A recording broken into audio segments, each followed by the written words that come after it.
BioWare's Knights of the Old Republic is probably one of the better stories to come out of a working relationship between a game dev and a game licensor. Progress went smoothly, with LucasArts accepting every major idea that BioWare threw at them. The only real changes that were requested of the dev were cosmetic, and the two worked well to create a game that sold like hotcakes at the time. On Xbox alone, KOTOR sold out in just 4 days, setting a record for the console as the fastest-selling game at the time. With this much success, the Canada-based developer held its head high as it went into its next project, BioWare's first original IP, Jade Empire. The game was the founder's dream project, one that aimed to allow the player to become a master of martial arts in a land inspired by several eras of China's history, along with aesthetics that drew from Japan, parts of Cambodia, Thailand, and Tibet.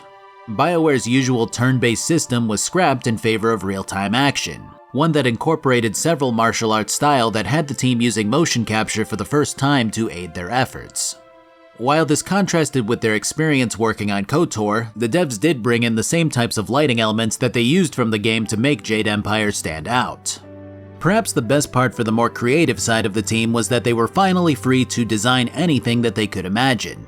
While historical China was their initial influence, the team quickly moved on to a more mythological-inspired game, one that would allow them to insert fantastical ideas into the game's setting and writing without having to be constrained by the real world.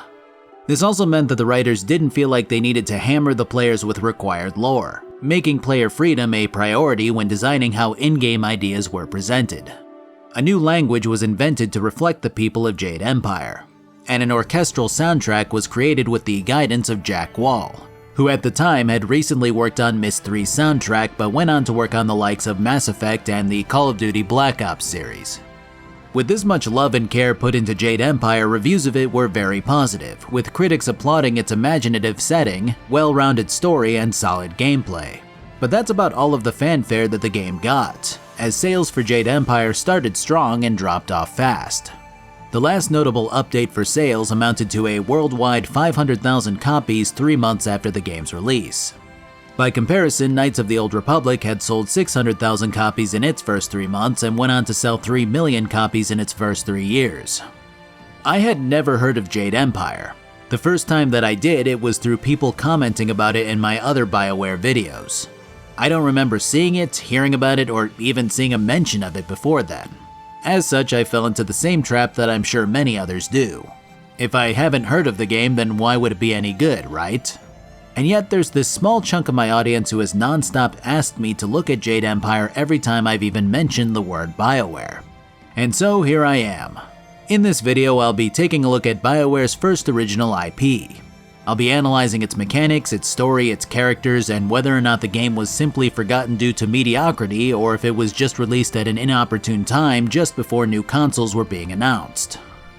Before I begin, I'll note that I have a sponsor with Honkai Star Rail around the 14-minute mark, so try not to be too alarmed. Alright, let's get into this. So Jade Empire starts out pretty uncharacteristically of BioWare games in that there's a whole roster of pre-made and named characters for you to choose from. They all have over-the-top names which encompass the likes of Tiger Shen, Wu the Lotus Blossom, Furious Ming, and Radiant Gen Z, master of TikTok and quiet quitting. There is a custom button at the bottom, which I initially thought would bring me to a character creator, but it just allows you to choose one of the looks and rearrange their stats to suit the way that you want them to be. It's very straightforward and not super RPG focused in its presentation, with your stat options being limited to your health, chi, and focus. Health is obvious, chi is your mana, and focus allows you to equip weapons and slow time. After allocating your points, you can move on to choosing your fighting style, which will always include the Heavenly Wave as a support style. Without seeing how the 4 primary fighting styles work, it's hard to envision what differences they have between them. I mean, most of them say something along the lines of, wow, holy shit, this style is so fast and so strong, wow. Besides the White Demon style, which is described as slow, bulky, unimpressive, and akin to watching a strongman assault an all-you-can-eat buffet. Normally I would spring for that, but after the game's ringing endorsement of the style, I decided to go with the Legendary Strike instead. The whole set of options are a very simplistic way to kick off a BioWare game, though that might not be such a bad thing with Jade Empire's action-centric focus. Still, a simple character creator to change up the aesthetics at the very least would have been welcome here. The game kicks off in probably the most stereotypical way imaginable. You're a trainee under an old master in a school full of other trainees. You do a bit of combat basics, followed by the guy that you're training with telling you to feel free to explore the school and talk to people. It's pretty run-of-the-mill old-school game design where your character is pointed towards things that he should definitely know about as someone who's about to graduate from the school and then go on their way. One of the initiates gives you a gigantic lore dump that describes the school, the area that we're in, the surrounding areas, the Empire and its ruling city, and the students that attend the school. The cliff notes are that you're the best student training under Master Li. The Imperial city views this area of the Empire as a backwater rural farmland filled with peasants and no one of import. The city also seems to be bustling and changing at a rapid pace, introducing new machines and strange ideas into the Empire. Another student fills you in on the rumors of ghosts that are beginning to haunt the people of the Empire at an alarming rate. She's also insanely jealous to a degree that gives you whiplash from listening to her babble. Our most senior student has a spare moment to spend with me? An honor. No, wait, I shouldn't be like that. Master Li always reminds me that jealousy is a low path and not worthy of one of his students. I understand your training is almost complete. I wonder who will replace you as our example. You think I will talk about them behind their backs? I will. It's all a pretty average setup for a 2005 adventure game. The more interesting bit comes in potentially the earliest form of BioWare's Paragon system. Earlier titles like Baldur's Gate and KOTOR had a definitive good and evil morality system in place. But Jade Empire has more of that selfish and selfless style of decision making. You'll still be doing the same overall thing, but your decisions will reflect whether you take the high path or the low path to get there. As one of the instructors puts it, someone treading the high path will tend to avoid violence, but may eventually get used to people bending to their potential for it. And someone treading the low path is more eager to assert their power onto others, but their blunt and obvious nature makes it easier for people to know where they stand. There are also a few nuances here which the instructor denotes, claiming that someone walking the high path might simply want to improve things, only to be met with fear by those that they set out to help. And someone going down the low path might be viewed as inherently evil, when they really just seek to ensure that those worth helping can fend for themselves. It's definitely a primitive system all things considered, but the groundwork laid for Paragon and Renegade moments in Mass Effect games is cool to see, even if I don't necessarily see that morality system as the greatest. Combat and character controls, on the other hand, are simple, clunky, and more about cool character animations than feeling good. Basically, you have your light attack, strong attack, block, evade, and heal, at least for now. Light attacks are quick and jabby, strong attacks take about a second or two of charging up in order to hit, evading requires you to double tap the movement key for some reason, and healing has you using your chi to regenerate your life. It doesn't feel great and amounts to light attacking when your opponent has their guard down, strong attacking when their guard is up, and evading when they go in for the strong attack. This rock, paper, scissors style of combat is conceptually decent, but doesn't really work in an older game with less defined physics and sluggish movements.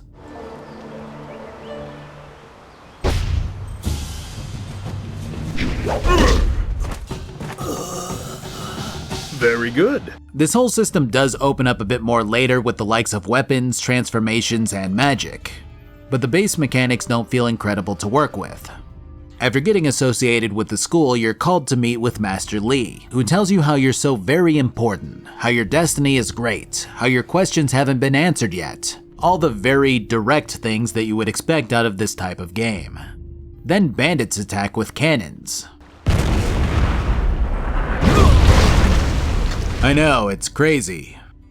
So yeah, you're sent off to take care of these bandits and round up a woman named Dawnstar, who's always been considered to be gifted as well. This whole situation is one of those things where you're sitting here under active attack, but can choose to have full-blown conversations with people about their background and knowledge of the area.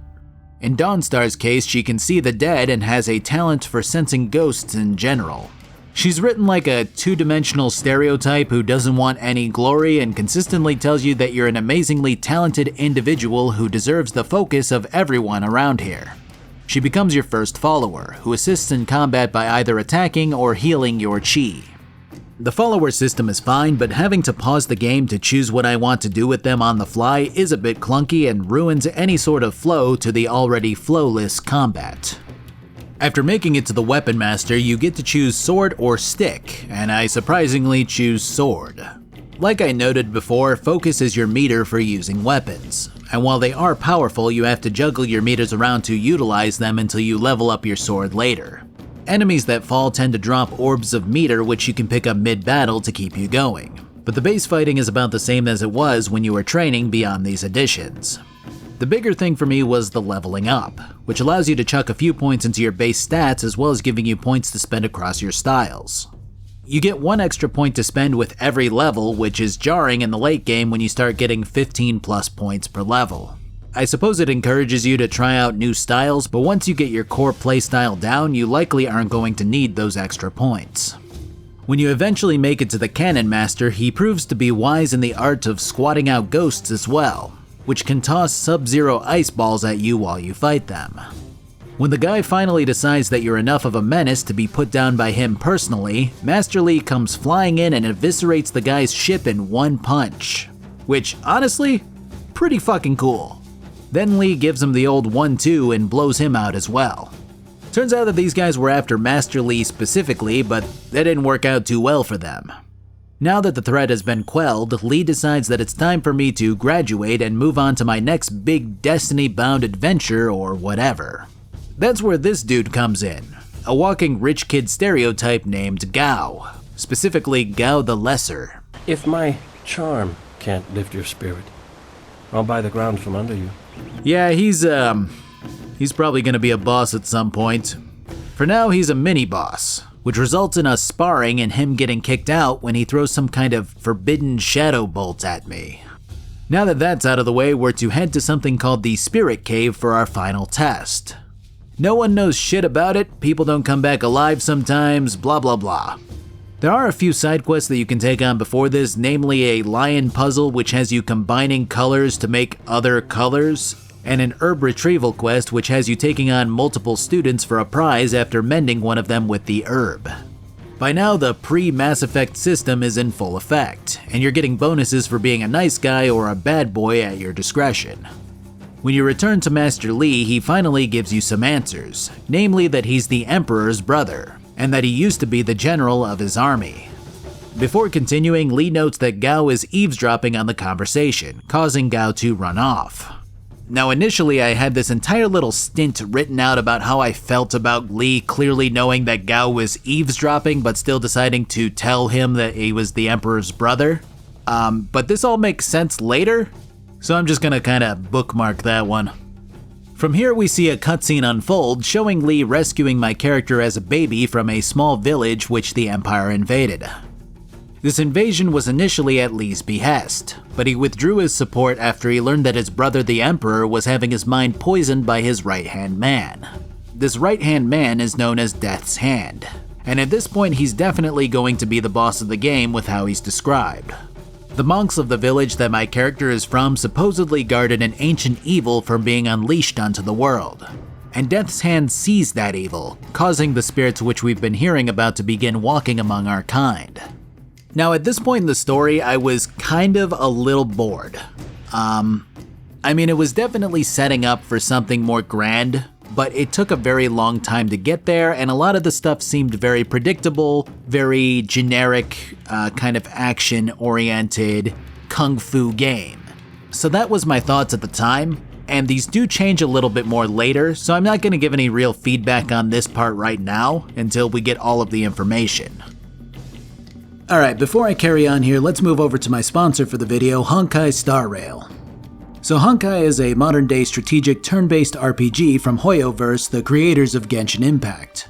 I've always been a huge fan of the turn-based genre despite its decline in popularity over the years, so I was pretty happy to hear from these guys for this one.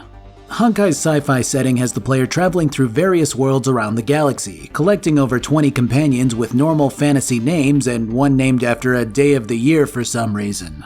You can tell that HoYoverse has taken their time spent on Genshin and used that experience to branch out, making for a new but familiar twist on the turn-based system that I personally enjoyed. With the release of the 1.3 update, Honkai got an expansion on its ever-growing story and characters, with 2 new playable characters. Fujuan, the damage-reducing pink girl, and Imbibitor Lune, an imaginary friend in a fictional game. Honkai is consistently receiving new updates, characters, and gameplay additions, and can be played on PC and mobile devices as well as the PS5 starting in Q4 of this year.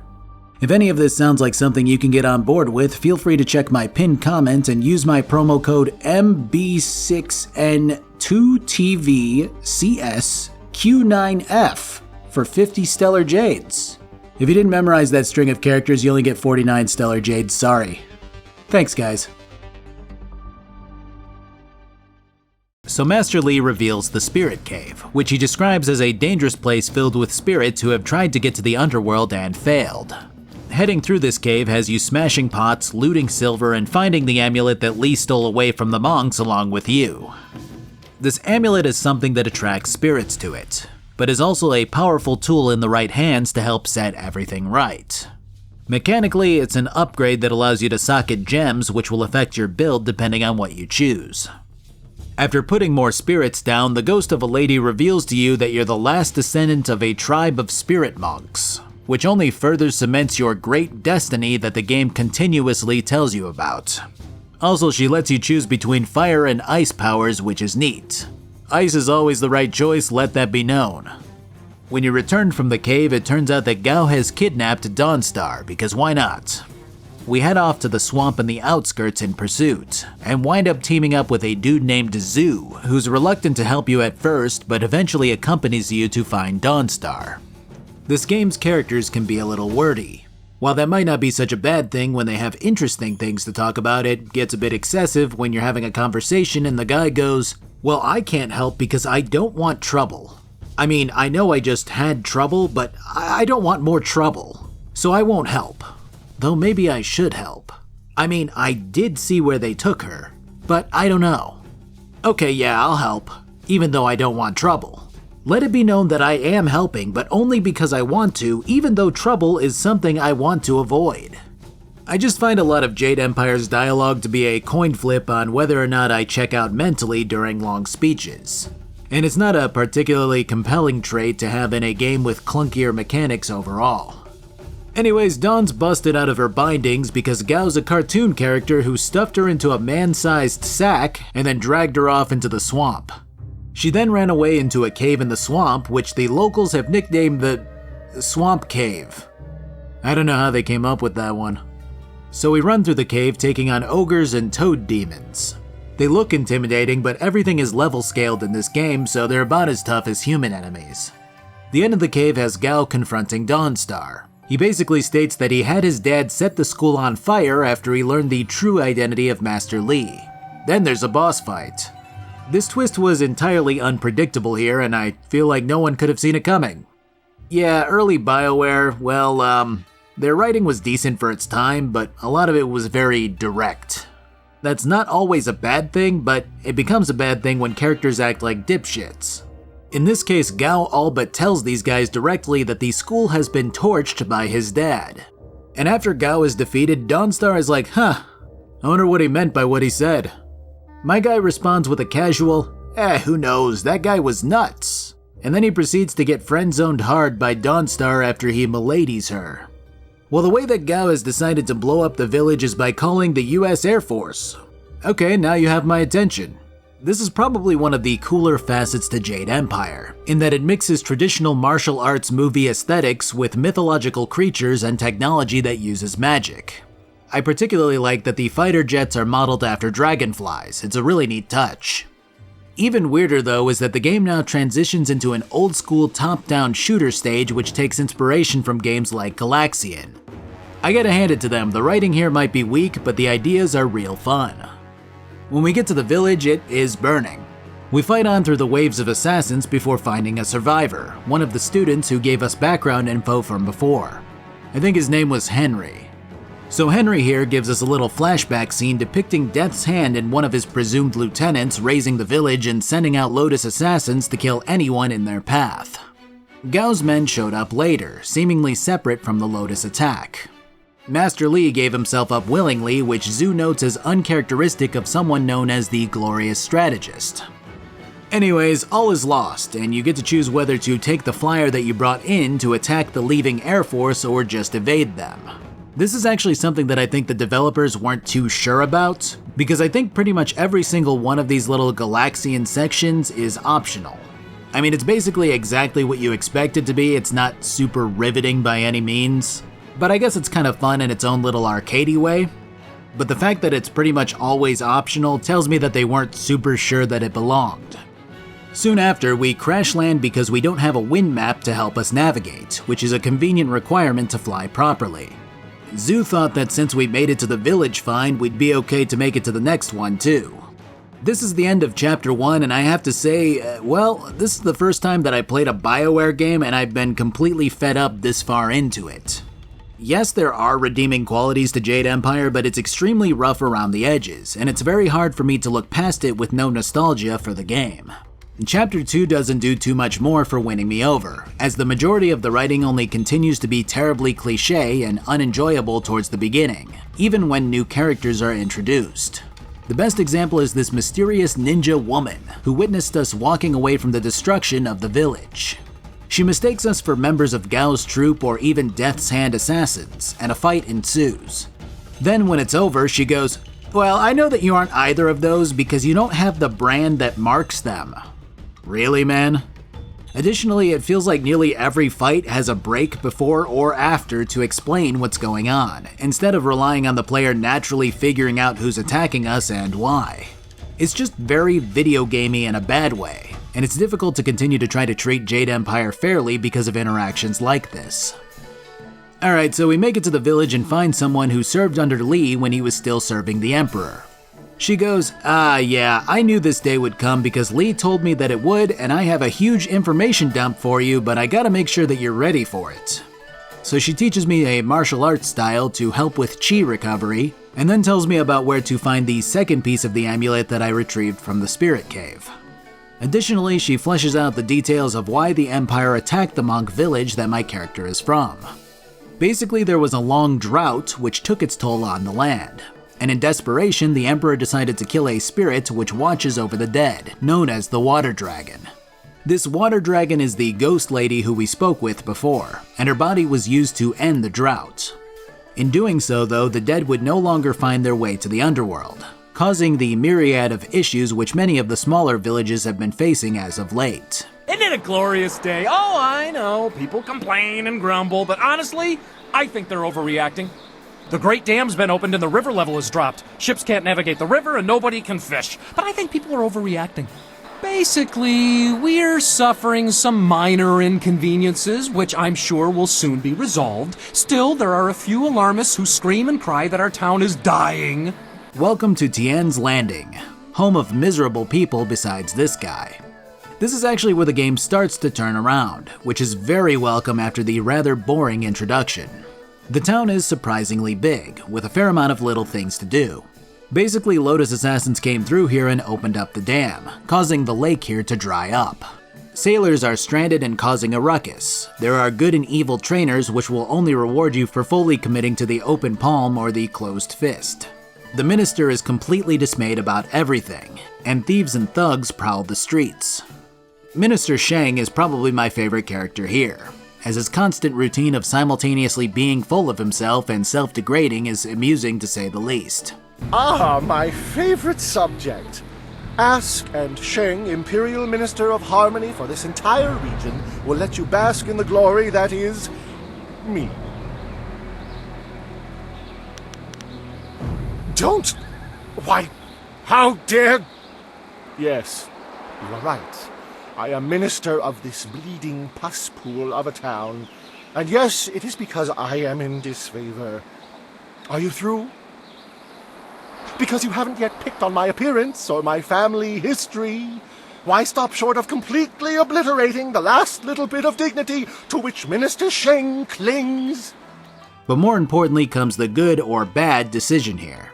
Sure, you can go close the dam and restore order to the area, But a very wealthy wine merchant soon approaches you, stating that the dam being open for this long has made him rich off of the sailors who keep buying his wine. The guy promises 20% of his profits to date if you choose to destroy the dam controls and leave it open, which is fucking stupid. What he should be asking is for you to delay closing the dam until the sailors are poor, and then open it when he's drained them of cash. I guess he probably intends to use them until they're done and then pack up and leave, but still, keeping it open for longer is the better path if he wants to keep the shop going. I still like the overall decision though, even if it relies on some odd logic. Concerning the side quests that are out here in the open, the one that I enjoyed the most was where a baker keeps getting the shit beat out of him by some thugs. These thugs are in the employment of a woman who knew the baker as a child, but hasn't talked to him in years. Turns out that the mob boss is jealous of the baker and his new fiancé, claiming that the baker promised her that he would marry her when they were children. Though of course she poses this promise as something more recent until the truth comes out, which initially made the baker seem like a scumbag. I think the best part about this task is something that many of this game's quests pull off pretty frequently. Whenever you get to the end of the quest, you get the options to ask for more reward, take the reward as is, or decline it. And declining it always feels very good to do because of how grateful people are after. This isn't revolutionary new ground for BioWare games, but it does feel really good and worthwhile to be the good guy and help people selflessly. And I think that this quest exemplifies that when you can decline the wedding dowry that was going to be given to you as a reward for your help with this whole situation.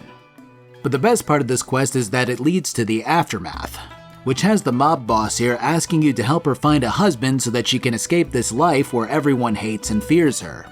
You've got 3 potential candidates, all of which have their own quirks and issues.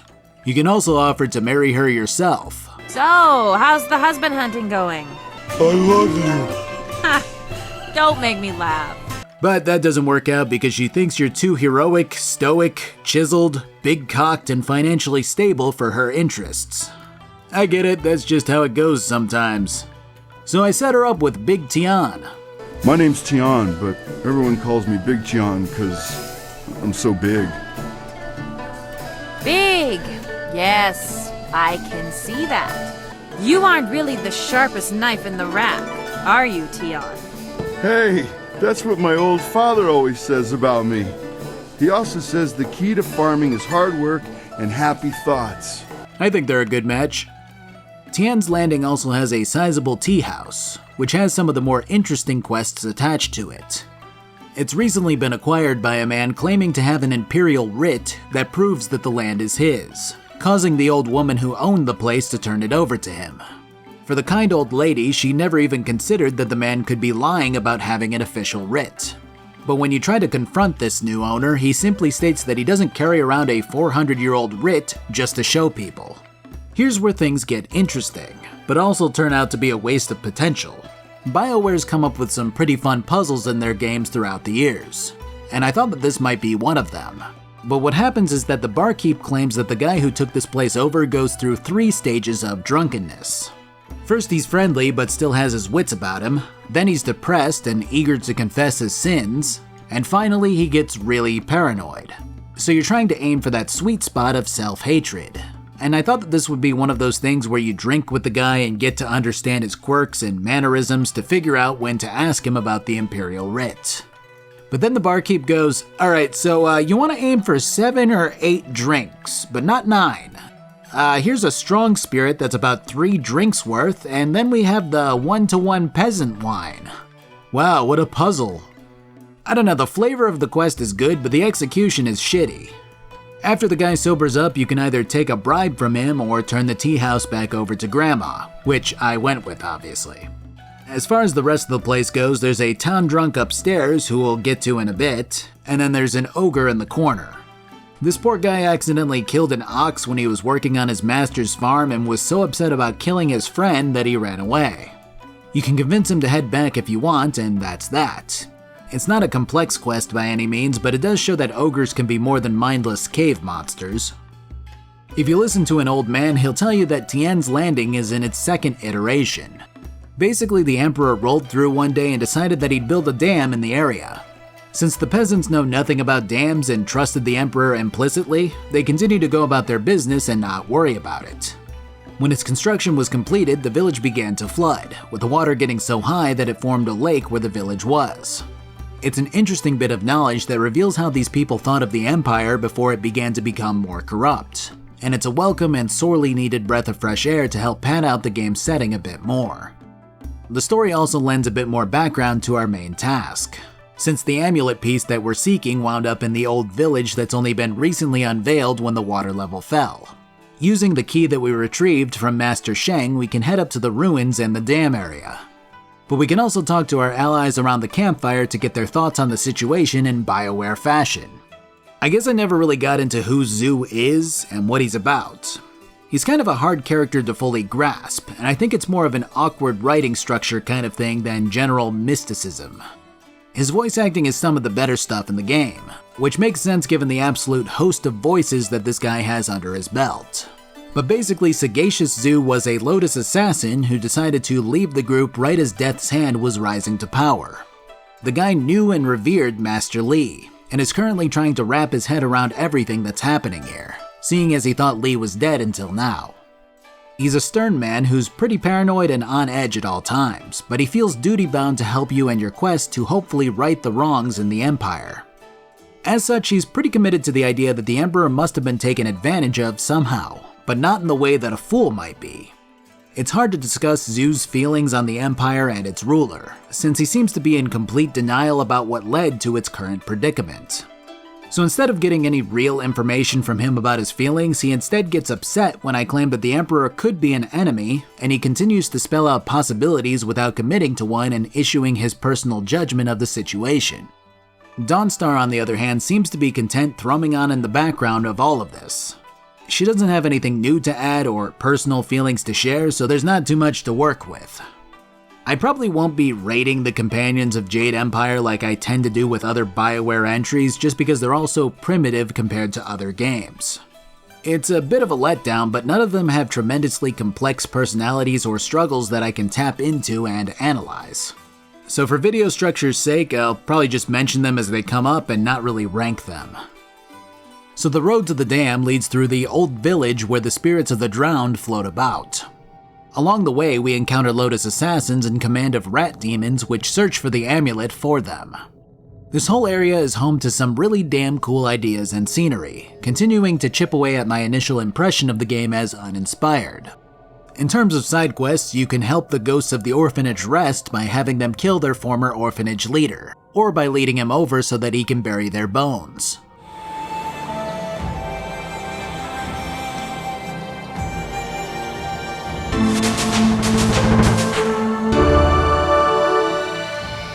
It's a nice quest that has you pushing the old man to live the rest of his life without regrets.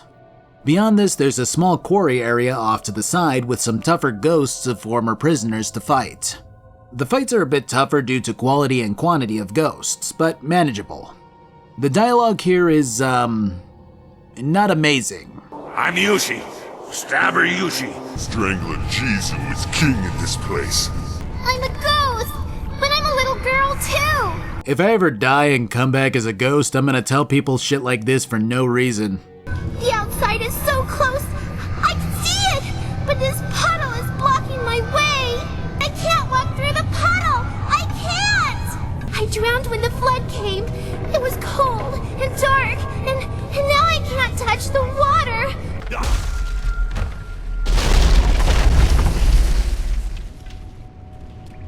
Holy shit, dude. Anyways, back to the dam.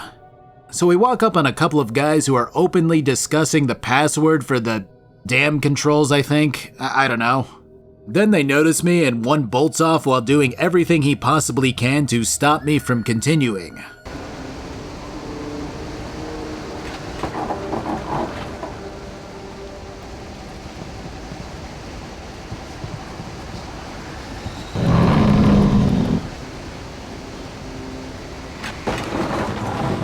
It's truly some spy versus spy shit. Then I pass out in the middle of the chase and see the water dragon ghost lady. You are on this path because you have been shaped, groomed. Fuck, that doesn't sound good. You would better serve your cause by asking where it began. Question why the path is there, not where it leads. Wait, are you saying that Master Li has misled me and is going to betray me? Do not do that again or I will come. Yeah, I think this lady just told me that my mentor is going to betray me and that he lied to me about shit. I do not know why that would be written into the game at all if that's the case. But whatever, let's just keep going, I guess. Heading up the hill has us meeting our next companion who thinks that we're aligned with the Lotus Boys before realizing that we're actually who he was waiting for. This is Wildflower and the demon who possesses her, Grimace from McDonald's. It's through these two that we find out that the assassins have already made off with the amulet piece that Grimace was guarding. But as he puts it, he's bound to us, commanded to watch over us by the heavens or some such nonsense. Later on, you learn from Wildflower that Grimace has another side to him which he constantly has to battle, one that will come out if you're playing the bad boy. There's no risk of Dark Grimace coming to the surface in my current playthrough, but that point does make me curious about how a different, more evil playthrough would look. After closing the dam again and reflooding the village, we encounter the mysterious woman from earlier, who introduces herself as Silk Fox before giving us info about where a wind map is around here and then leaving again. The wind map quest is our second big thing to do of Act 2, taking us to a haunted forest which seems to be dying at an alarming rate. The lord of this forest offers you a copy of his wind map in exchange for you curing the forest, though he's unsure about how I would go about it. The only lead that he has is that the ancestors revered a fox spirit who was said to guard this forest. If we can find this spirit, who's said to be able to shapeshift to take on the form of any man, and then ask her what she needs, we might be able to help this area recover. Unfortunately for us, we find out that the fox spirit is in no mood to talk, as she petrifies a man in front of us and shatters him into pieces. Then the furry mounts me and turns me rock hard as well. I'm sure there was a better way to phrase that, but we soften up quick and she immediately retreats. We've got two paths now. Either go to the temple where one of the Lord's men is supposed to be, or go to the inn where the guy who got shattered is from. It's very clear that the guy who came down the road is some sort of spirit or demon or antisocial goofball, because he was really weird about us bringing more people to the inn but didn't want to enter Tien's landing himself. I head there first and get greeted by these really off-putting people in this very dilapidated building. It took me a bit to figure out what they were about, but as soon as this guy mentioned having enough food despite being hunted by the fox spirit in these diseased woods, I figured that these guys were probably cannibals. They want to get rid of the spirit, which is definitely the evil path here. Strangely enough, they don't give me a task where I have to desecrate shrines to the fox spirit or anything that would prove that I'm trustworthy, they just tell me to fuck off. So I do just that, which has me meeting with the Lord's man who's been trying to contact the fox spirit. When he was nearly done with the ritual, one of the cannibals stole a crystal needed to complete it. So I have to run back to the inn to ask them to give it to me. The innkeeper goes, "Oh, alright, seems like we got caught red-handed. Somehow me telling you to go to the temple where we stole the crystal from had you finding out about the crystal. I trust you now, so here, take the crystal." Why is it like this? Like, the innkeeper tells me that he'll only give it to me if I swear that I'll use it to destroy the fox spirit, and then he just gives it to me 5 minutes after he told me he doesn't trust me. Whatever. After making it back to the Lord's man, we gain access to our next follower, the Black Whirlwind. Dude's a monster of a man who uses 2 big axes. Personality-wise, he's a crazy-ass drunken berserker type, so I automatically love him.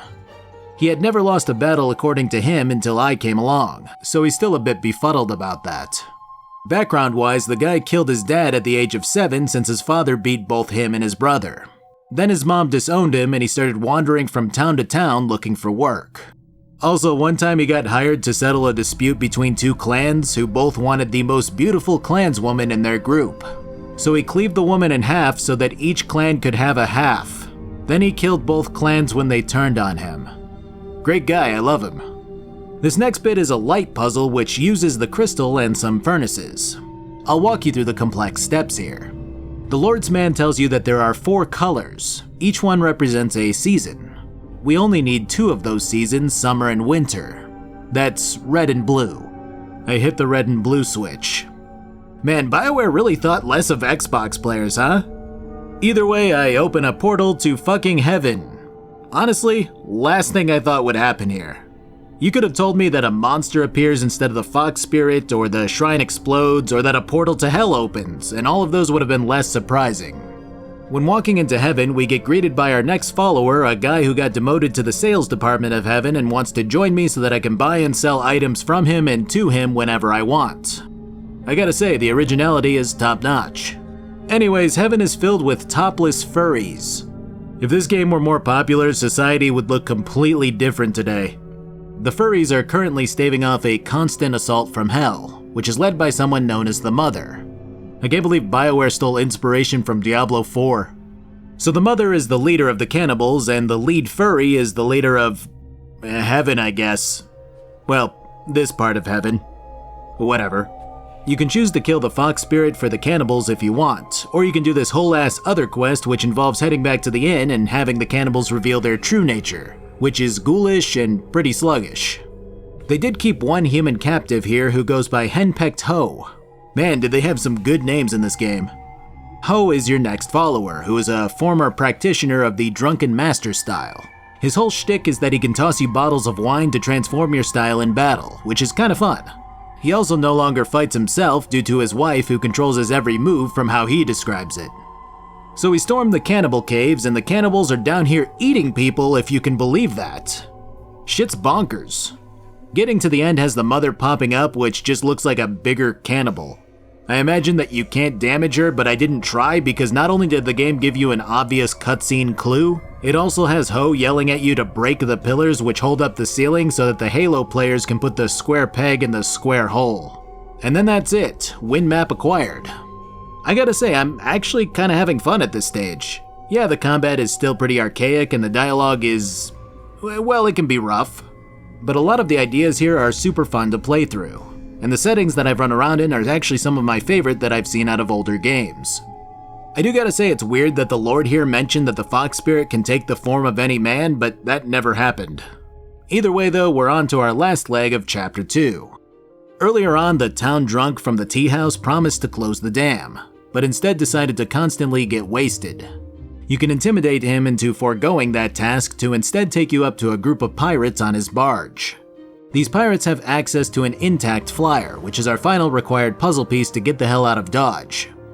Busting through the pirate lair is pretty straightforward, though we meet yet another follower in the form of Sky, who's voiced by Cam Clark. Man, they had quite the budget for voice actors, though they might have not been as in demand back then. Sky doesn't say too much about himself, but seems to be here to hunt down Gao's dad, Gao the Greater, who's currently in charge of the pirates here while working out a deal with the Lotus Assassins. Heading further up has us allying with yet another... How many goddamn allies are in this game and why are they all found in Chapter 2? Anyways, this is Kang. Master inventor, genius, madman, you know the type. He seems to just be an eccentric who's very proud of his inventions and pissed that they keep being misused by the Lotus Boys. So we promise to help him out in exchange for his best flyer and continue on our merry way. It's weird, but I don't think I've played a game where the pacing comes in such fast bursts and yet nothing unpredictable happened. Yeah, sure, Furry Heaven was interesting and unique, but everything else has been these fast sprints of exposition followed by me going, I don't think I learned a lot of important stuff just now. Either way, we carry on with our slave-freeing excursion, which is accompanied by some really classic BioWare dialogue of good, bad, and selfish options. Like there's a slave girl who's going to be purchased by a dude and he's like, "Hey, settle down now, slave, the free people are talking." And my options are, "Don't talk to her that way," or, "Yeah, sounds like the slave breaker didn't finish the job, huh?" Which is hilarious, but I always find myself wanting a more middle ground option of like, "Dude, knock it off, come on." But that might be considered morally ambiguous and then we'd need a neutral path of the open-closed palm fist. So we climb to the top, take out the Lotus Dude and Gao the Greater in a spectacularly dull fight, and then Sky runs in to exposition his background all over us. Dude had his kid killed by slavers who tried to take her, and then he's been tracking their operation ever since. Pretty standard in terms of background stories, but he wants to join us to help continue hunting the assassins down. After grabbing our upgraded flyer, we can head to the Imperial City at last. This act was a solid mix of mind-dulling mediocrity laced with a small portion of fun ideas and unique concepts. Jade Empire seems to have this issue where the writers came up with these slew of ideas and then just didn't have the time or will to flesh them out to be the best that they could be. Instead of having the player tread a fine line between good and bad, the good decisions are always the most obvious that they could be with no ramifications for choosing them and vice versa. It's an early BioWare problem where the more ambiguous choices were very rare, and most choices amounted to doing things like literally helping heaven or literally attacking heaven. Regardless, we move into Act 3 at last. We can also catch up with the crew who we've assembled, getting more background about them. Dawnstar is still boring as fuck and goes on about how she's trying to get over the fact that the spirits were suffering in such a way in the corrupted forest. After we land in the city, she goes on about being scared of it and how she has no home now. If you just keep choosing the sappy good guy answers, she'll be satisfied with your conversations. Zu left the Lotus Assassins because he felt that they were being corrupted by Death's hand. Interestingly enough, he views the job of assassin as any other, taking pride and honor in the job. He was proud of the Empire and proud to serve, and it was only when it was taken over by Death's hand that he wanted no part in it. Henpecked Ho, on the other hand, talks about how he wound up with his wife despite his absolute disdain for her. Basically drank so much that he wound up broke, and then got sponsored by a guy to fight some more when he hit rock bottom. Unfortunately for him, his sponsor made him sign a contract, and that contract stated that once Ho became the champion of the arena, he'd have to marry the guy's niece. After that happened, she spiked his drink one time and he got the shit kicked out of him, which encouraged Ho to settle down and become a chef instead. Sky is, too much too fast. He had this background where you find out everything about him at once, and then 10 minutes later he's like, "Gosh boss, you're the greatest. I'm so happy to be fighting by your side." Maybe it would have been better if I had taken on the pirates first, but I can't imagine I'd be any more pleased with this pacing. And finally, Wildflower seems to be afflicted by the evil energy emanating from the Imperial City, and temporarily lets Dark Grimace talk about how evil he is for a moment before suppressing him again. As we land in the city, Silk Fox comes to our rescue, revealing herself to actually be the Emperor's daughter, Princess Liane. It's not how I would have pronounced that name, but whatever. Liane gets us away from the guard and tells us to meet her in a more private location to discuss the next steps. Of course, this means that we can explore the shit out of the city until we get to all of that. Where Tien's landing was surprisingly big, the Imperial City is the bigness that you would expect. There are several districts to explore, all with their own things to do. But of course, the arena calls out to me first. It's pretty much what you'd expect it to be, though there's a lot of background buildings surrounding it. People from all around expect a spectacle. Other fighters will chat with you between matches, ranging from optimistic and carefree to full of themselves and arrogant. The rules have you progressing through the qualifiers, then the bronze, silver, and gold divisions. The whole thing does a surprisingly good job at creating an engaging experience as far as your typical arena missions go. The qualifiers take you through an ogre, a handful of students, a statue that you have to destroy before the timer runs up, and the optimistic guy who every other fighter has beaten the shit out of. After this string of fights, some grumblings about something known as the Guild begin surfacing. From how all the other fighters tell it, the Guild runs the arena, and they do so with impunity. They'll fix bets, have fighters throw fights, change the rules to create more compelling to watch matches, and so on. Everyone is afraid of them and the arena's leader, Kai Lan, who's described as being everywhere and nowhere in the arena area. The bronze division kicks off with some cannibals, a pit of traps that shoot shit at you, a toad demon, and the champion of the division. The unique bit here is that Kai Lan has requested that you defeat the bronze champion no matter what, causing his fixer to offer you a chance to poison her before your match. This doesn't matter because I'm kinda kicking ass at this stage in the game, but the politics are interesting, I suppose. Speaking of, after defeating the elephant demon in the first round of the silver division, I get to go meet a prostitute named Happy Endings.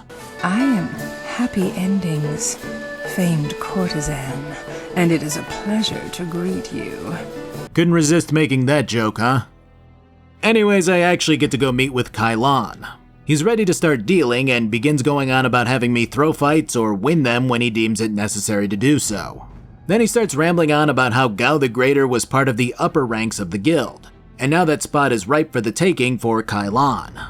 Before I can respond to any of this, he starts talking about how Black Whirlwind used to be part of the arena scene, which is something that BW has been pretty reluctant to talk about.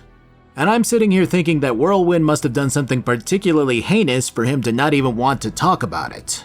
I mean, this guy has told countless stories at this stage where he wound up murdering completely innocent people over a misunderstanding. But Kylon goes, yeah, well, I'll have you know that he drank a lot, and he swore at everyone, and he shat all over the place in public. Wow, this is a new side to the barbarian. Before the guy gets any further though, Black Whirlwind comes flying into the room to pull me away, claiming that he has something important to tell me about the arena and his past. So basically the guy killed his brother. Okay, that's pretty normal for him. The problem is that his brother was Raging Ox, the former arena champion. Ox had made a deal with Kylon, one that had him doing the guild's bidding, even assassinations outside of the arena. Black Whirlwind was benched, getting all of the shitty matches while Ox rose to fame. When Whirlwind went to confront his brother about all of this, Kylon was there, who goaded the barbarian. When BW went to swing at Kylon, Ox tried to stop him, resulting in his death. It was the only time that Black Whirlwind ran away from anything in his life, lending a bit more gravity to the outcome.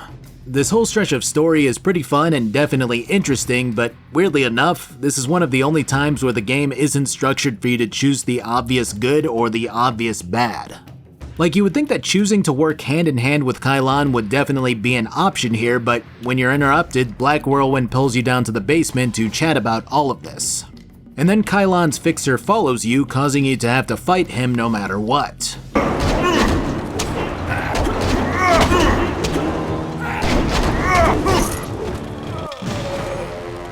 He fought like a monster for a little guy. After this, Kylon decides to try to kill you off, sending in Lotus assassins wielding deadly poison against you in your next bout, and firmly cementing the potential relationship of you and him working together as null and void. Then the arena goes back to normal and you fight some golems, followed by the Silver Champion. The Gold Division actually goes off without a hitch until the end, which I enjoyed because it allowed me to just steamroll through the thing. It has you taking on an assassin who can split into clones, a trio of 3 brothers, and then a gauntlet of previous challenges all rolled into one. Then it's time to take on the arena's champion, the Ravager. This fight is pretty decent for a 1v1 and takes me a little while to whittle the guy's health down. If you'll notice, the dude has the same skin tone and hair color as Blanca from Street Fighter. So either he's an average Brazilian according to Capcom, or a dead guy who was brought back to life and forced to do Kylon's bidding as the current champion. I bet it's just Blanca.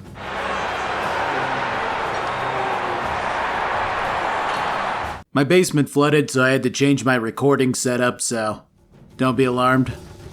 Yeah, Kylon resurrected Raging Ox, and has been using him as his champ since then.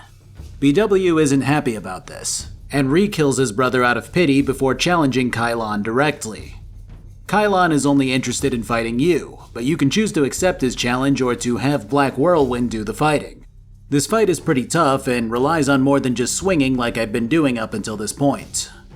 The climax has Black Whirlwind putting down Kylon once and for all, and the guild approaching you to state that they will no longer hold sway over the arena or be working with the Lotus assassins, which is a convenient result but still cool. I actually enjoyed the arena saga the most out of everything that I've played so far in this game. It had a solid plot, fleshed out Black Whirlwind's personal story, and felt genuinely good to advance through. If the rest of the game up until this point had this kind of payoff, I feel like I'd overall be having a much better experience. The rest of the Imperial City has some very cool architecture and fun to look at sights. Most of the people are nameless NPCs, but it's nice to see this area so packed without it lagging. The opening area has some guards offering bounties on some criminals which you can get involved in. There's also some flight missions that you can do for a mechanic type, which has you playing more Galaxian if you so choose. Not a lot to talk about there, just bounty work and minigames. Further up the road, you can help out a little girl who's been commanded to go to the necropolis and excavate some treasure from a tomb. It's a death sentence for someone so young, but it's either that or her and her mom get sent to Nebraska, which is worse than death. And finally, the market area has a guy who has to decide whether his friend or a notorious slave trader is guilty of trading slaves. I have in my custody a suspected slave trader, Chandler Ling. The man they want to accuse, Scholar Sun Tao, is a friend of mine.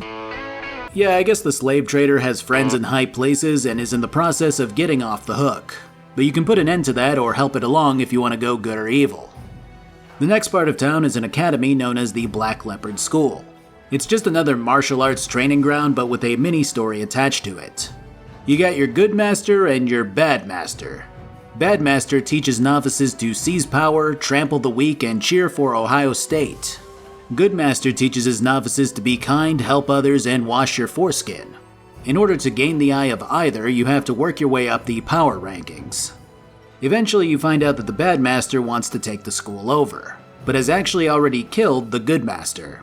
But Good Master is a ghost now and can still talk and fight, if only from his small room off to the side. It's a twist that I didn't see coming, and it was pretty well done, seeing as a lot of the twists in this game have been hinted at in advance. I helped the good one out, taking on the Bad Master in Mortal Kombat and sending him to hell. The Golden Way is a nice area filled with people going about their business. There's also a part for putting on plays, which has 2 separate people approaching you to deliver your lines a particular way. If you deliver them one way, the Lotus Assassins in the audience see it as treasonous and arrest everyone involved with writing the play. If you deliver the other set of lines, the assassins go after the person who tipped them off to the play being potentially treasonous, further denoting their iron grip that these guys have on the city. The Scholar's Garden has one notable quest in it starring John Cleese as an excessively British explorer from a faraway land who puts the people of the Jade Empire down as savage barbarians who must be taught a lesson in order to break away from their archaic ways. The part was absolutely tailor-made for Cleese, who hams it up exactly the way that you would expect him to.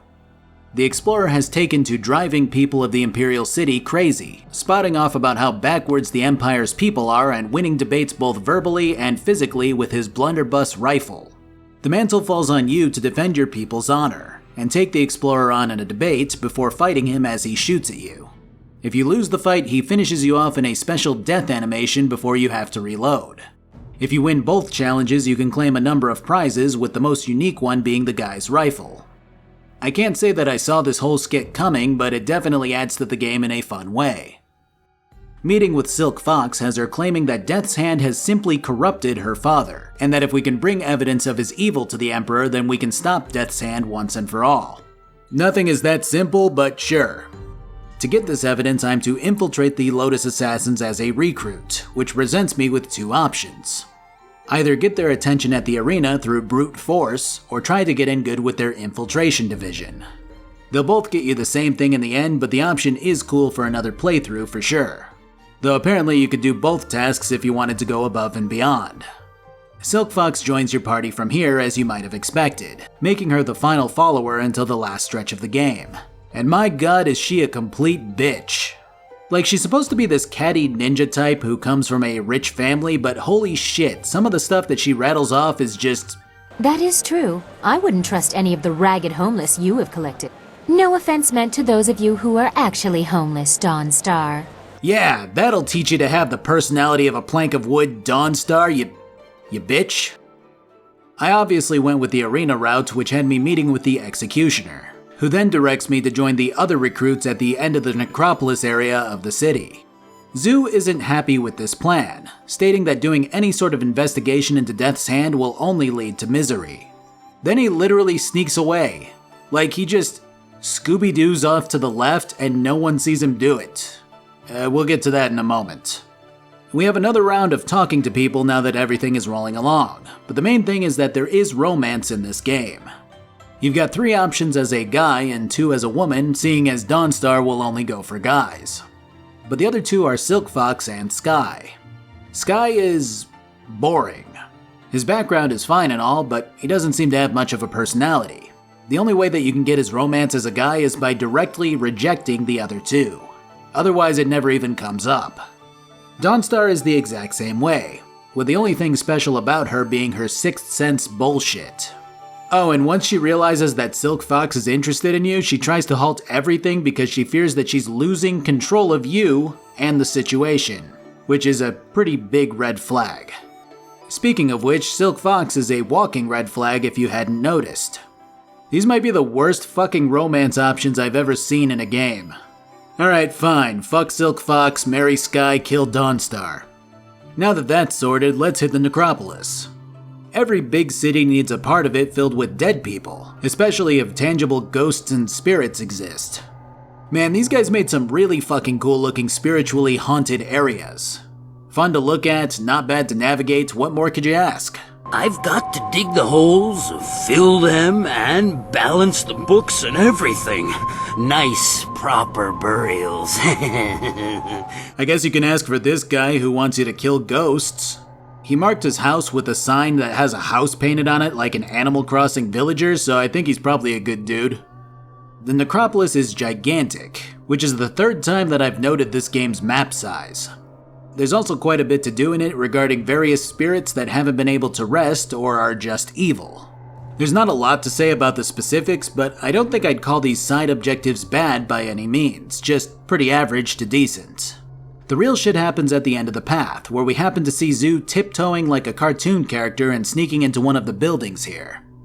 As we're about to bust in, Dawnstar runs up behind us and tells me that she thinks I'm pretty cool. Thankfully, she respects the 2 people in a party system and doesn't join us. When we make it into the building and down its hidden steps, we're shown the Emperor's tomb, or what will be it, I guess. It's been transformed into a golem creation factory, so that the Emperor can assert his will over the people more easily. This is all explained by our tour guide, who then tells us to go report to our new teacher. Zoo sneaks around the corner and goes, "Oh boy, you guys are really in for it now," and then he just walks away. Yeah, I guess his thing is kind of gloating about how bad things are, and then trying to dissuade me from getting involved because he fears that it'll just lead me into being corrupted or dying or something. But he's doing it in the weirdest way. I don't even know how he's walking around here without being attacked, seeing as he left the assassins. Unless he never actually left. Who cares? Writing's not strong enough for me to give a shit. So our journey to the center of this place involves clearing ghosts, getting noticed by our teacher, and having him task us with killing slaves and his boss. The interesting parts come from learning how Lotus assassins are created, essentially being broken through sensory deprivation and remolded into killing machines. Here's my issue. Lotus assassins have been involved at every step of the game after the first act, and beyond the occasional tougher fight, they've been complete pushovers. They're so numerous and lacking in quality that they may as well just be basic thugs. So this whole process being explained as a grueling invention that transforms the most elite fighters into monsters is something that just goes in one ear and out the other. Lotus assassins needed to be inserted in the much later stages of the game, with 1 or 2 popping up occasionally as tough boss fights. When they're spammed the way that they are, it takes the punch out of them going through torment to come out the other side as cannon fodder for our character. And I know that that's supposed to be what this game's about. It's a power trip where your guy is told how special he is over and over and over again. How he is trained to be amazing, how his natural ability is unrivaled. You're playing as Goku and you're always going to succeed. The only character that we truly fear enough to be uneasy about is Death's Hand, and we've only seen him once or twice in some cutscenes so far. So the slave killing thing is so that we can create a spirit shard, which will be used in a particular golem which controls other golems. You're told that killing a slave is easier than what they used to do, which was extract corpses from the tomb here and use their spirits instead. Apparently that yielded some chaotic results at times, so they stopped that shit. Zoo has another idea, however, as he slinks out from God knows where and tells you to go to the deepest part of the tomb to use a spirit from there. Doing so will yield a chaotic spirit shard that should disrupt the golem. No one tries to stop me from doing this despite them knowing that it might not be good, not even the lady who explains to me how an elevator works. What have you done? The machine is going crazy. You've corrupted it. Oh my fucking god, who could have seen this coming? Only everyone here knew and told you about the potential corruption of spirit shards.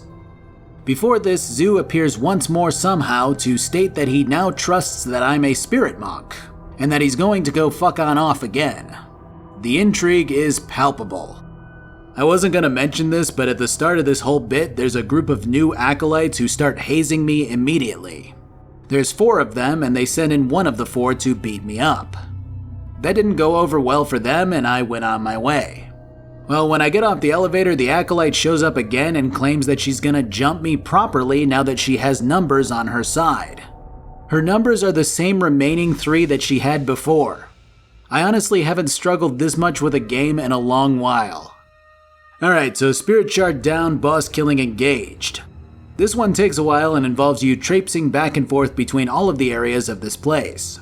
Long story short, you clear out the main hall, sabotage the golem press, and free some slaves to invoke the ire of the boss. You take him out and then conveniently haul his body past the other acolytes in the room that you did not clear out. Then you press his body into a McDonald's nuggie. On our way to meet the Inquisitor of this place, Zoo Kramers into the room to tell me, "Hey, by the way, I killed your master's wife and kid before leaving. See ya!" Thanks, Zoo. Talk to you in 3 minutes. So we slot the corrupted shard into the golem, it freaks out and kills a bunch of Lotus people, and then it tips over. The Inquisitor comes in and laughs about how we'll die anyways after reprimanding her people for not seeing through our extremely intricate ruse. We do not die anyways, and then she fights us in the next room solo. I shoot her with my rifle repeatedly. Then Death's Hand comes strolling in, and the best character in the game, Sagacious Zoo, sacrifices himself to cause the whole place to collapse. It apparently was being held up by 2 pillars. Before we can pour one out for Zoo, we have to escape while fighting more Lotus Boys. I feed them an ample serving of hands besides this one guy that can stunlock me with no cooldown. Thankfully, BioWare wasn't too angry with me and I was eventually freed from my carbonite. Then we have to run through the big graveyard for some reason. I'm not sure why, nothing happens besides me sending more mummies back to Egypt. After clearing the area though, the game deems it time to teleport me to the flyer. Silk Fox is a horrendously written character. Strong lead, I know, but hear me out. This whole mission of hers has her portraying the tough woman archetype who wants to clear her father's name of corruption. Because to her, using the lives of peasants to fuel a golem army is morally corrupt and not good for the Empire. Okay, good so far. Then she proceeds to treat every one of the people following me around like utter garbage. My dear little Dawnstar, I'm a princess. People bow to me. That is the way things are. I think what the writers were going for here was a closed-fist, selfish companion. Not quite evil, but just abrasive and rude to others while aggressively interested in only you and her goal of figuring out what's going on with her father. But it falls so flat when you can't even begin to fix her or change how she treats others. Morrigan in Dragon Age Origins was a fantastic depiction of this kind of woman. Selfish, brooding, only sticking around for herself. But taking the time to get to know and understand her had her opening up more, becoming a little more selfless while still retaining her individuality. They could have gone the same route with Silk Fox, but it feels like they spread the dialogue thin among the other companions instead of trying to redeem her in any way, shape, or form. Anyways, we haul ass to the palace, ending Chapter 3 at last. Chapter 3 definitely had the highest highs and par for the course lows of this game so far. Many of the ideas presented here were fresh and interesting, the setting brimming with fun sights and intriguing map design. The arena arc in particular was well put together and generally pretty fun. But most of this place, for all of its bewildering environment, was highly forgettable, which is where this game has been trending towards for a long while. The people that need help can often be summarized as committing a selfless or selfish act before they are promptly left behind. The big bad guys rely on a healthy dose of lobotomy to overlook their stupidity and ineptitude. And that's probably my biggest issue because they're constantly presented as the Emperor's thumb, the ones that rule over all with an iron fist. And yet when you infiltrate their ranks, event after event occurs which causes you to view them more as bumbling idiots than savvy assassins.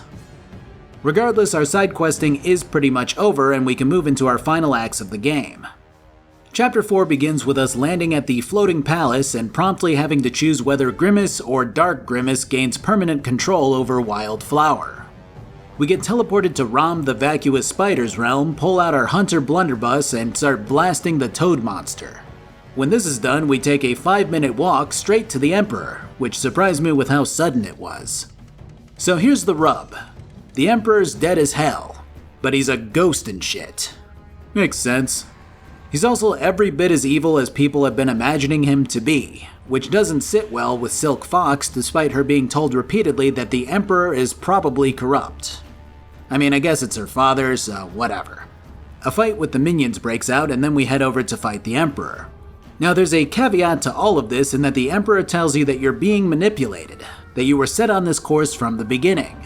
So there will definitely be some kind of betrayal or misunderstanding coming up because brute force foreshadowing is BioWare's bread and butter apparently.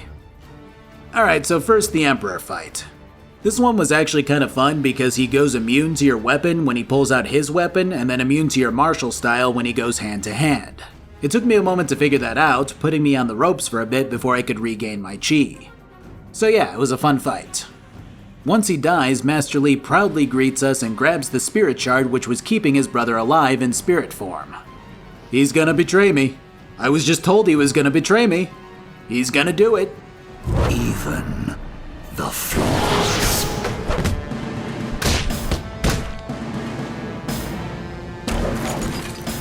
Alright, so a couple of things. First off, I do think that it's a nice touch that Li exploits this flaw in my defenses, because it's been mentioned constantly up until this point. 5 or so fighters have noted that my style of fighting seems to have a weakness to it, but every time that they tried to exploit it, my guy would strike them, making the weakness seem like a trap. But it's always been pointed out as an explicit weakness in my guy's guard. So seeing Li take advantage of it here was actually kind of neat, since he was the one who drilled it into my character. Secondly, you're telling me that Li's revenge plan involved taking a literal baby, running to the edge of the map, training it for 20 years, and then using it to kill his brother? That's the most convoluted scheme I've ever heard of. I just like that the entire time this old man was able to keep up this kindly facade and caring nature without ever revealing that he's just going to use the kid. That's some Omni-Man shit there. Except, with humans that have human lifespans. Cleanse the taint corrupting my holy sanctum. Chapter 5 kicks me off as a dead guy. A dead guy with kick-ass martial arts moves and a gun. The water dragon tells me exactly what we just learned, but slowly so that the Halo players can really absorb it. Then she tells me that she's sending me back to Memphis where I was born while Li is trying to get a handle on his new god powers. It's here where the abbot of the spirit monks from my village gives me the full details about how my guy was taken away as a baby. So there were 3 of these brothers, the Emperor, Son Li, and Son Tien. I hadn't mentioned the third brother until now because he wasn't really relevant. But basically, Li and Tien decided to betray the Emperor, but chose to do so after the guy took the Sims diamond from the water dragon. He killed Son Tien on the spot, and Li escaped out the back. The dude who we saw at the start was just another spirit monk that kind of looked like Li. Li was really the guy who was wearing the Death's Hand armor, and he escaped with the baby after killing the monk. Then the Emperor took the corpse of his brother Son Tien and bound his spirit to Li's old armor, turning him into Death's Hand. You know what? I know I've been pretty harsh on this game, and I'm probably going to continue to be harsh on this game, but this was pretty damn cool. It took a while, like pretty much 80% of the game, but I thoroughly enjoyed this plot twist. I do still wish that Li's character was changed to be a bit more stern with hints of manufactured kindness rather than the kindest old guy that you've ever seen though. So Monk Daddy here wraps up with the synopsis and then goes, "Yeah, I guess we're fucked now since you're dead." And my guy goes, "I don't think that's true." And the monk goes, "Oh yeah, we can simply restore the fountains that give the water dragon power so that she can help bring you back to life." Wow, that was quite the jump in logic. I guess my guy's innate wisdom really pulled that nugget of convenient knowledge out of him. So we get the fountain going again, and the water dragon pops by to twirl around and send us further in. I will say that there's a point of order to all of this. And that is that the water dragon should have warned us from the beginning about Sun Li's plot. But strangely enough, her not warning us is the only way that we could have become powerful enough to stop Li in the end. Gathering the amulet pieces was a big spike in power for my guy, and if he had tried to confront Li before that, Li likely would have put him in the ground right then and there. Actually, he put me in the ground anyway, so I guess that's a bit of a moot point. Either way, while we could have temporarily stopped this scheming from the start, we couldn't permanently halt it without him taking the first victory. I thought it was a relatively cleverly written point in the story. The rest of this chapter has us cleansing more fountains, while encountering an entity from another plane of existence that isn't the mortal or spirit realm. This entity has been feeding on the strife that was caused here 20 years ago, growing more and more powerful with every passing moment. Our end goal would be taking that thing out and restoring the water dragon. The issue is that the fight with this thing is really just it creating 3 duplicates of myself for me to fight. Yes, it's a tough battle, But it felt really underwhelming when this thing gets talked up non-stop for 20 minutes as this unholy abomination and it just sends out Dark Link at us. Whatever, I guess. When all is said and done, you get resurrected in the mortal realm at the Spirit Monk village, kicking off Chapter 6 after Dawnstar receives a text message about your location and the crew rolls in with the Dragonfly. Our second to last chapter involves a siege on the Spirit Monk temple by Death's Hand and his army.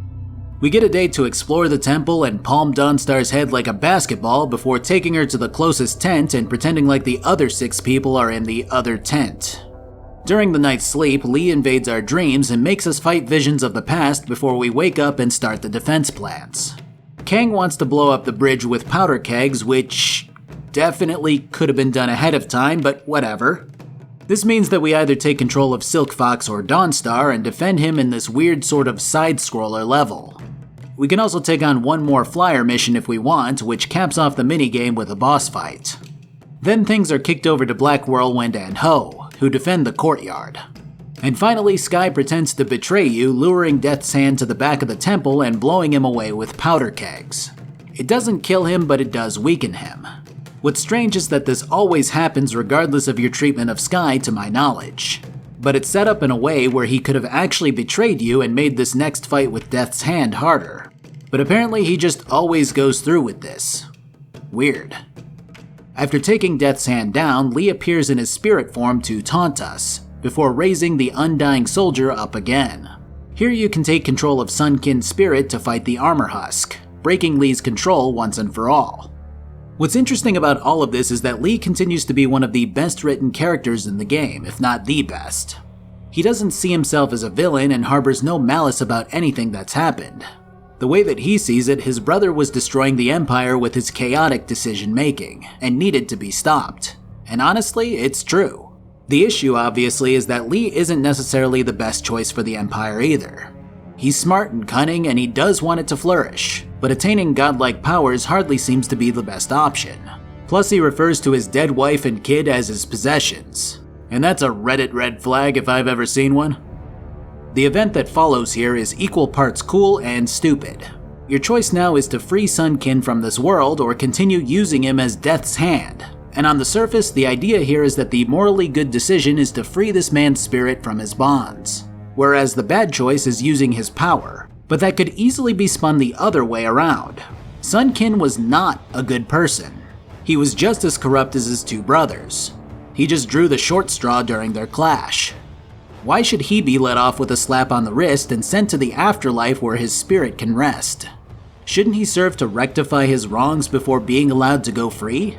Wouldn't he better serve a righteous cause like yours? I don't know, it just seems silly to look at this whole thing from such a baseline point of view when there's so many other factors here. But that seems to be the MO for nearly every villain in this game besides Lee. Regardless of your choice, it's time to head into the final chapter at last. We get one last round of talking to everyone before taking off, which is about as underwhelming as it's always been. Honestly, each character conceptually isn't bad. They're all distinct and have their roles here, but the dialogue between them was simply spread too thin. There needed to be more focus on each follower's development throughout the journey, and questlines specific to them. Black Whirlwind's Arena Excursion was the only side quest that showed a bit more character development that wasn't attached to the main storyline. If there was an encounter with Ho's wife, a bit with Dawnstar's powers overwhelming her, something with Sky's family like his daughter being returned to life and used emotionally against him, Silk Fox being stripped of her rank as princess by her father when he finds out that she's working against him, Wildflower deciding to run away because being fought over by 2 Grimaces was too much for her, and so on, then all of these characters would have been strengthened. You can see the beginnings of what would have been a pretty good roster of people following you around. But things aren't quite hammered home the same way that BioWare managed in its following series. Either way, most of these guys don't have anything incredibly insightful to say. Wildflower and Good Grimace wish you good luck on your task. Ho claims that he might actually want to return to his wife after all of this chaos. Silk Fox, well, she says she wants to restore glory to the Empire and then babbles about protecting its people. Again, completely counter to her earlier remarks about us being trash humans who homelessly wander from location to location. Sky and Dawnstar both kind of wish me luck and claim that we'll be doing good for the Empire in their typical blank slate vanilla style good guy kind of way. Though Dawnstar also remarks that we'll be together in possibly the least romantic way that you could write it. And Black Whirlwind continues to be a big dumbass who's ready to fight, which is completely fine since I don't expect much more from him. That's actually the most interesting bit to me. Whirlwind is this giant idiot who just likes drinking and fighting. And you would think that would make for a shitty character. But he's written exactly the way that he needs to be. He showed his emotional side in the arena arc and then continued to be himself afterwards. If other characters were written to be more complex, he would fall to a lower place on the character development totem pole. But he would still be a well-written guy who's true to himself. So the writers here were good at developing simple characters with one-note personalities, but not so much at writing ones with a higher baseline intelligence. So the second storming of the palace starts out the same way as the previous attempt. Except this time the water dragon shows up and claims that she has something to show us before we make it to Lee. The others continue blowing through the palace while Black Whirlwind and I take this alternate route set by the water dragon. So we head further into the bowels of this place, where the ghost lady tells us that these halls are where the Sun Brothers stripped away the tombs of the previous rulers in order to save the Empire from drought. Okay, so this one's been a long time coming, but I think I have enough context to fully formulate it now. So this drought was literally killing the Empire. It went on for so long that whole towns were dropping like flies, hundreds of thousands of lives lost. The water dragon here explains that these silly humans wouldn't simply give up and die, so that something new would be reborn from the ashes of the Empire. Which is fucking stupid. This goddess should know that people don't tend to just give up. And yet she sits here going, yeah, I could have saved the land with my powers, but that just wasn't in the cards. I can't believe these guys attacked me to save themselves. The next room reveals the water dragon's physical body, strung up and kept bound so that the water would flow to the Empire once more. And dude, am I supposed to be the bad guy here? Like, these guys did the only thing that they could think of to save an empire that was wilting under the sun. And yeah, it caused some shitty side effects, but it saved their people. Am I supposed to be appalled by this slight against the heavens? I mean, don't get me wrong, the Sun Brothers weren't great people, but they did do this particular thing for the people of the Empire. And that's my biggest issue here, the game doesn't really pivot you that way. It instead makes it so that you're still the good guy in all of this.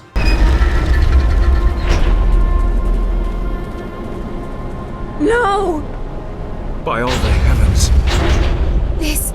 This is not right. Gods do not bleed. Forgive us, great dragon. Our mortal kin are ignorant, foolish, unkind. These crimes will not go unanswered.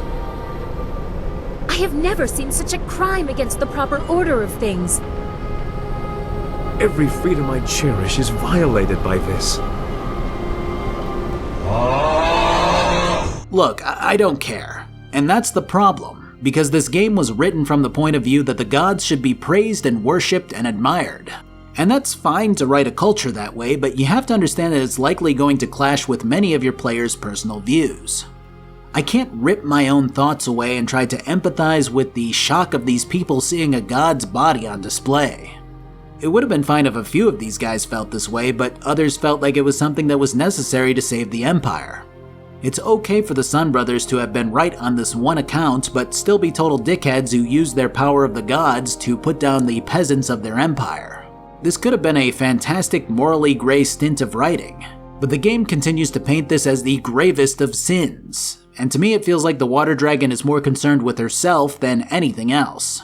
Particularly when she says, I can't believe that I, a god, has fallen so deeply into mortal hands. What a disgrace. And then as if the writers wanted to come up with something else to help the player to see themselves as the holy good guy savior, the water dragon goes, you know something? This isn't even a good solution because it takes the water from the other lands instead. So another land is going through a drought now because this one has water.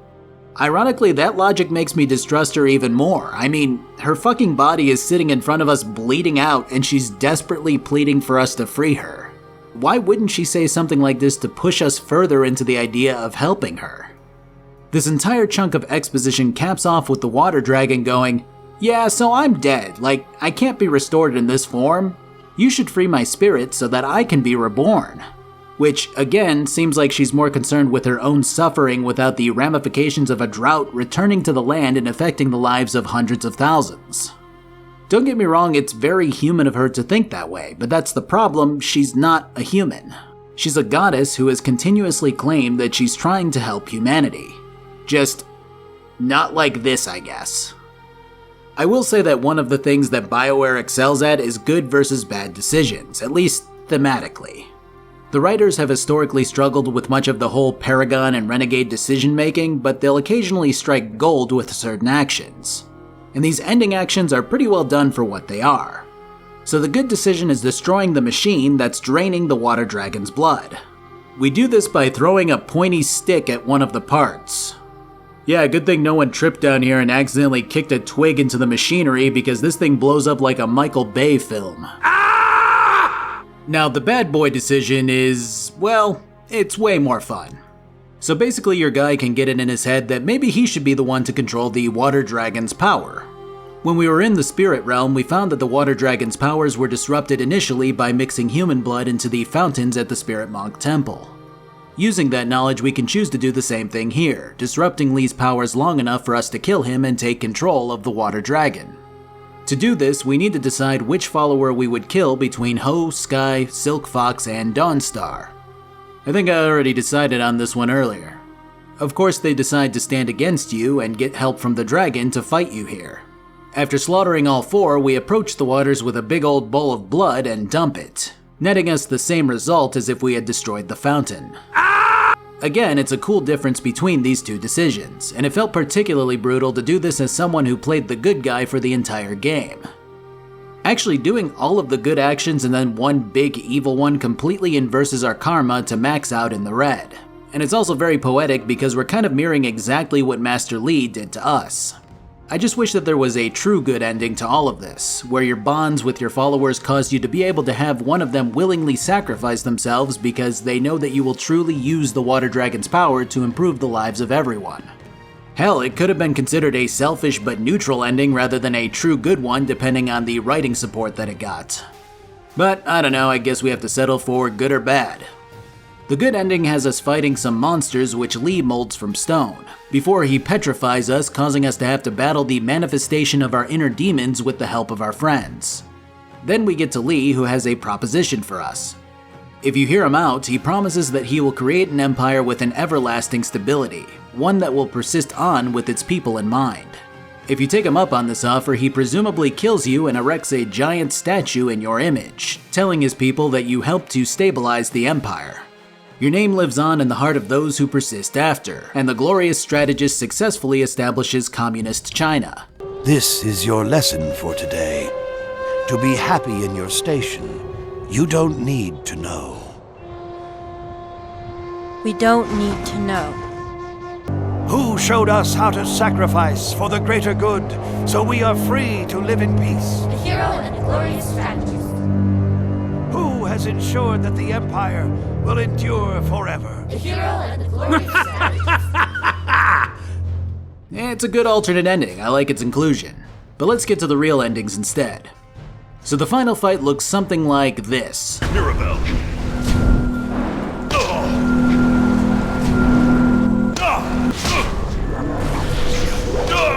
Longsword.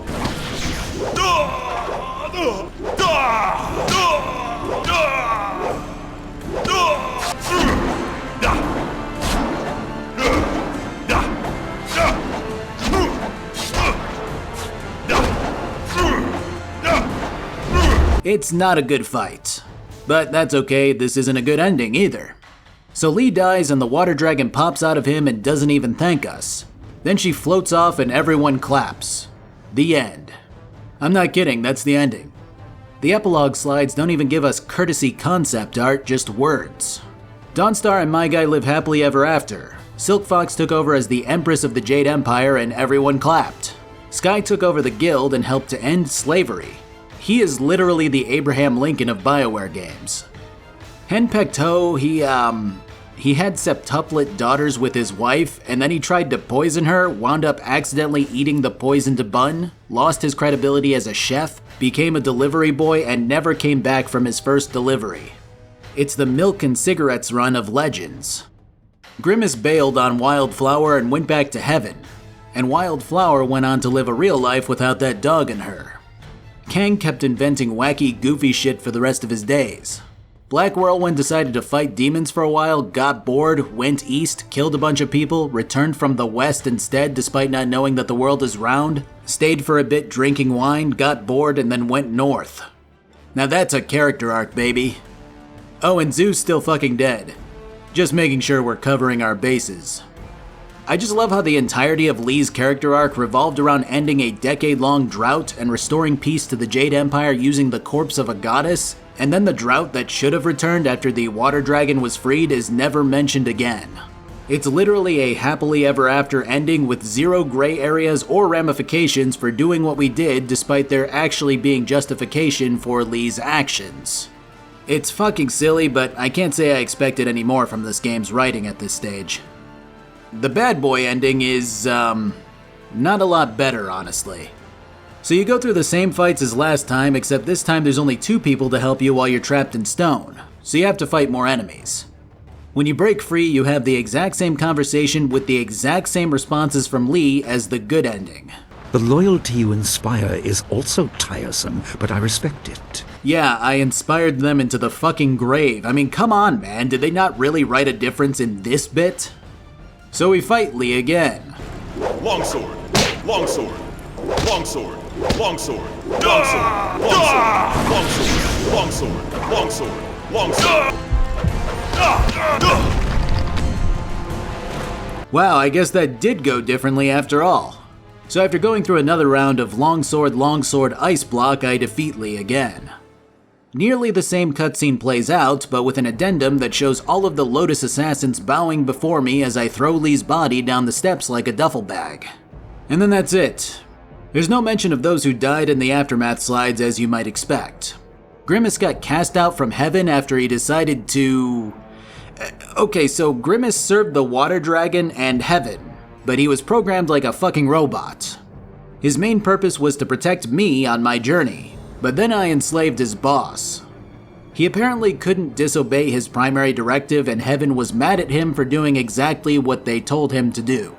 This is like getting mad at my microwave for making sparks when I put my forks in it. Things just trying to cook like I told it to do. Anyways, Wildflower doesn't get a good life this time and has to exist forever in a child's body with fuckface living in her brain.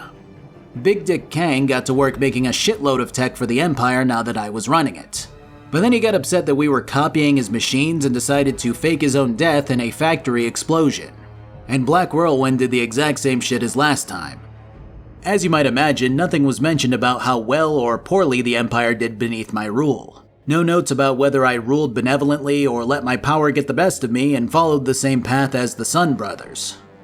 Honestly, if there was some distinction as to how I got to this stage, that might have done a lot to help these endings. Like if I were just closed fisting it the entire time, I imagine the end slides could have had a bit in there where I ruled with absolute might and killed anyone that I deemed necessary to kill. Or in the case where I played open palm all the way until the end, it would have been neat to hear that I actually used my power responsibly and that the burden of killing my friends weighed heavily on my mind. But hey man, if we put any more text into this game, it might have had to come on 2 discs instead of 1. Or worse, a Blu-ray. There were no Blu-rays in 2005. Jade Empire is, well, it's a whole heap of raw iron. The potential for a franchise was huge. Honestly, if I had played this game as a 13-year-old kid, I would have absolutely adored it.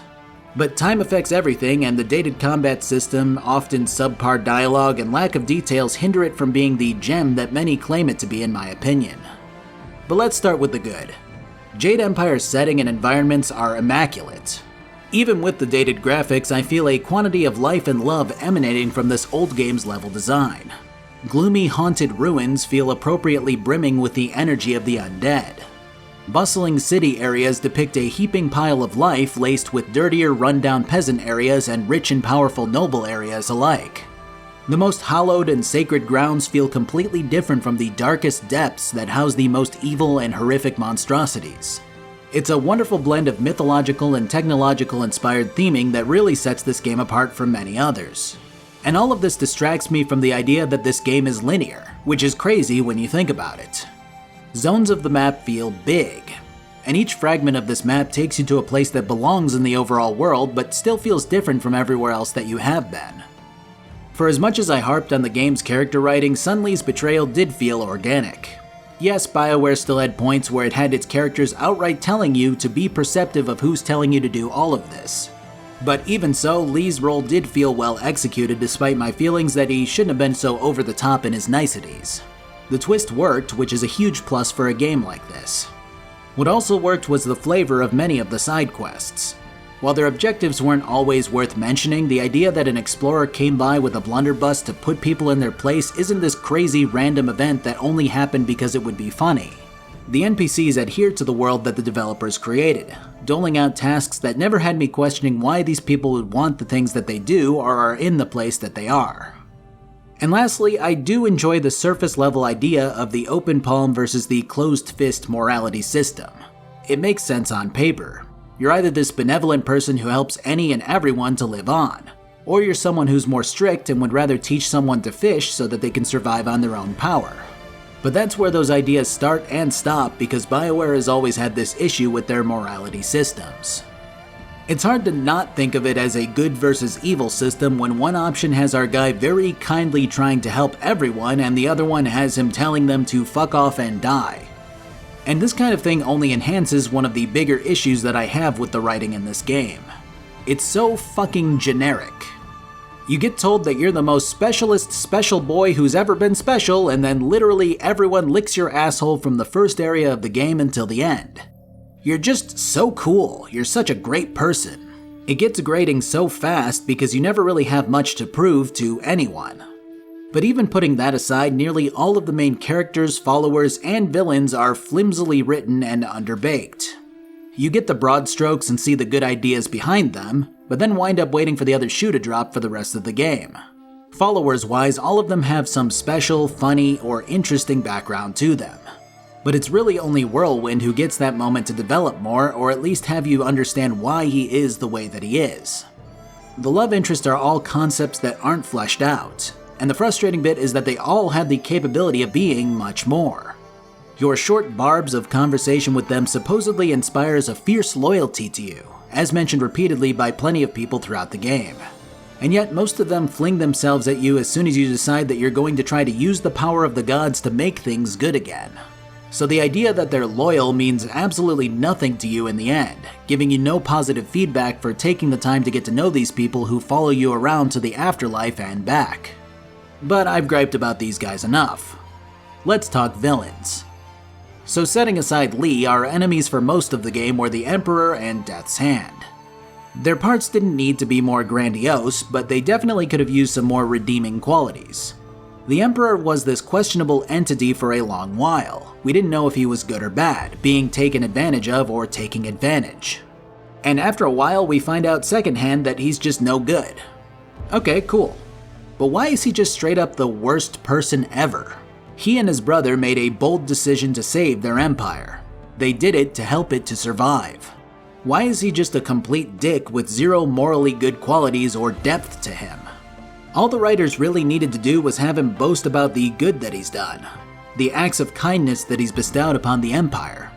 And then we can still fight him anyway, sure. But that bit of lingering doubt will now always be there, the idea that things aren't so black and white. Then there's Death's Hand. For the most part, he was this nameless, all-powerful entity that served the Emperor. And that was a good start. And then you figure out who he actually was, and that's a better follow-up. But then things fall to the wayside after that, because once you figure all of this out and confront him, the final moral decision is completely ass-backwards. Sun Qin could have easily had a role in all of this, his spirit joining you to tell you that he's ready to repent and show that he wants to change the Empire for the better before leaving for the afterlife. Instead, the morally good decision is to let him float away immediately with no repentance. So we get no character development after the reveal, which is a crying shame. And finally, there's the Water Dragon. Yeah, she's portrayed as a heroic savior, but she's this gigantic shithead of a character. Her entire purpose here seems to be to guide you to the path to saving her own skin. But one could argue that it was her own inaction that caused everything to happen the way that it did. It's implied that the water dragon could have prevented the decade-long drought, but that her duty to the balance of things is what stopped her from acting. That the Jade Empire should have simply died out and been renewed by fresh humans from elsewhere.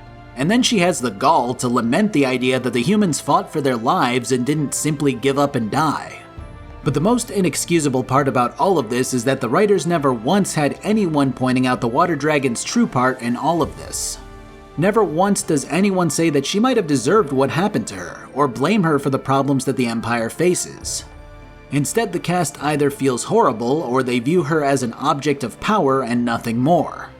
There's no mention that she might have been the reason for all of this, and that humans should stop relying on gods after they've shown such indifference towards mortals or anything like that.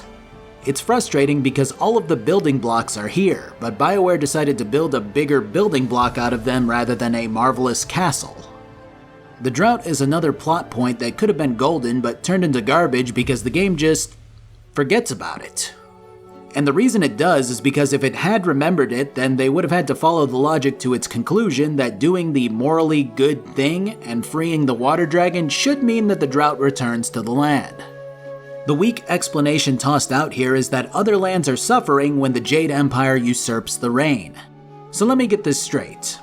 The system that Heaven has deemed here is that each empire gets rain for a certain amount of years while the other empires get drought? How the fuck does that ever make sense?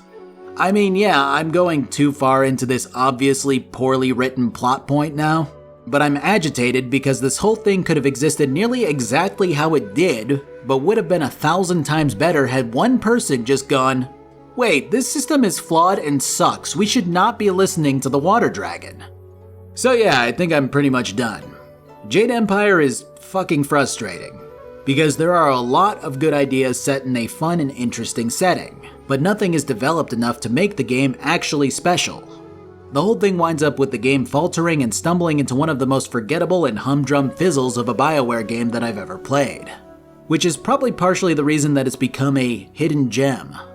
For its time, it was done pretty well, but it doesn't hold up the way that I wish that it would have.